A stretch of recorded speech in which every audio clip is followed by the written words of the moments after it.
Update India TV, हर खबर सच्चाई की ओर। भरधाव दुचाकीची कालवडीला धडक, कालवड मृत्युमुखी तर युवक गंभीर जखमी।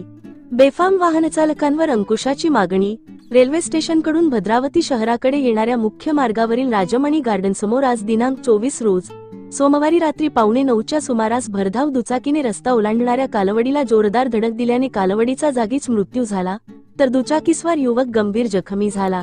अपघातग्रस्त दुचाकीचा क्रमांक MH34CS 2258 असा असून जखमी युवकाला तातडीने उपचारासाठी रुग्णालयात दाखल करण्यात आले। या घटनेनंतर परिसरातील नागरिकांनी बेधुंद व भरधाव वाहने पिटाळून नागरिकांच्या जीवितास धोका पोहोचविणाऱ्या बेजबाबदार चालकावर कठोर कारवाई करण्याची मागणी केली आहे। गणेश मंदिर परिसरात काही तरुणांकडून अंमली पदार्थांचे सेवन करून धूम स्टाईलमध्ये स्टंटबाजी करत भरधाव दुचाकी चालविली जात असल्याच्या तक्रारी सातत्याने समोर येत आहेत।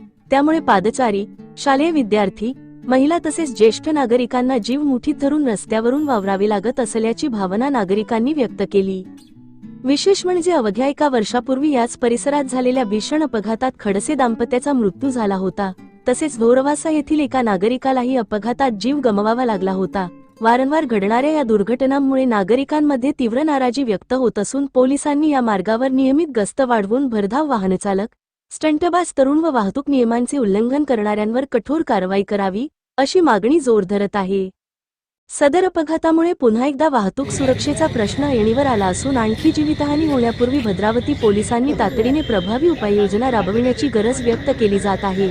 जिल्हा प्रतिनिधी निमेश माणूसमारे।